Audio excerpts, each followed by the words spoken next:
Bienvenidos, hoy vamos a hacer esta tarta de atún que está espectacular. Para empezar esta receta vamos a poner a hervir 2 huevos. Seguido de eso vamos a picar media cebollita. Si te gusta mucho la cebolla, podés usar un poquito más.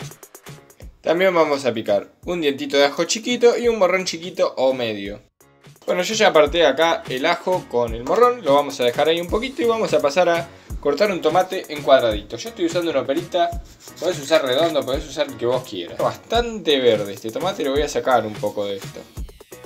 Ahora ¿qué vamos a hacer? Vamos a rallar una zanahoria. Acá tengo una zanahoria ya pelada y lavada, la vamos a rallar. Bueno, seguido de eso nos vamos a ir a la hornalla, vamos a agarrar una sartén, un chorrete de aceite y vamos a dejarlo que quede bien caliente. Tenemos un fuego medio más o menos, ahí, más o menos medio. Vamos a hacer la prueba a ver si está caliente, todavía le falta. Ahora sí que va sacando burbujita, ya estamos. Y ahora todo esto que habíamos picado lo vamos a agregar sin mover mucho, lo dejamos unos minutitos quieto ahí, que se cocine. Una vez que tomó una buena temperatura lo vamos a empezar a mover. Lo podemos hacer así o con la ayuda de una espátula, como ustedes gusten. Bueno, una vez esto ya tomó colorcito, está todo medio como anaranjadito cocido, le vamos a agregar el tomate. Bueno, y aparte del tomate le vamos a agregar la zanahoria. En este momento le vamos a poner sal a gusto. Acá es donde vamos a salar la receta, así que la sal que vos le quieras poner el total de la tarta se la vas a poner acá. Con eso para mí está bien. Y seguimos mezclando. Bueno, un minutito nada más y apagamos el fuego y lo dejamos a un costado. Ahora en un bolso, en un tupper, vamos a poner el atún. Yo voy a usar 3 latas. Y acá le vamos a agregar la mezcla que habíamos hecho con la cebollita. También vamos a agarrar los huevos duros que habíamos puesto a hacer.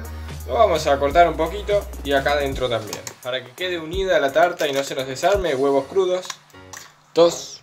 Por eso les digo que cuanto menos líquido les quede, mejor. Bueno, y todo esto lo vamos a integrar bien. Ay, casi me olvido.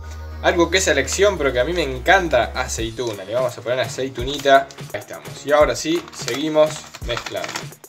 Esto ustedes ya lo deben saber, pero una vez hecho todo ese asunto, vamos a echar un chorrito de aceite, una bandejita para el horno. Le van a poner un poco de aceite o manteca, un poquito de harina. Esto es para que no se nos pegue. Esparcimos bien, vamos a poner por el medio y por los bordes. Retiramos el excedente. Ahí la tenemos lista para poner la masa. Bueno, ahí ya podemos colocar nuestra masa. Vamos a volcar todo nuestro relleno acá adentro. Esto tiene que quedar todo un poquito para afuera, no se olviden, porque si no les va a pasar esto, lo van a tener que estar estirando a último momento. Ahora sí, pasamos a cerrar. Primero que vamos a hacer es pegarla. Pegamos bien todos los bordes. Si les sobra mucha masa de algún lado, la cortan y listo, no pasa nada. Bueno, y vamos a empezar a hacer el repulgue. Para empezar le vamos a hacer un pliegue así. Y ahí ya arrancamos. Siempre así, con un dedo abajo. Este es el más fácil, digamos.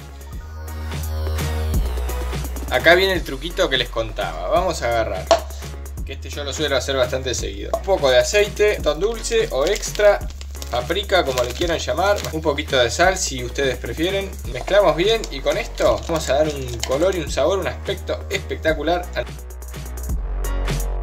¿Ven cómo esto tiene aire adentro? Bueno, no tiene que pasar, así que esto antes de hornear hay que pincharla. ¿Vieron esas empanadas o tartas que parecen que tienen más aire que relleno? Bueno, es por eso. Ahora sí, como está, vamos a mandar al horno un ratito hasta que dore y bueno, listo. Recién sacadita del horno, ven como por ahí larga todo el aire y el vapor por ese agujero. Por eso es que yo les dije que había que pincharla. Mezclamos.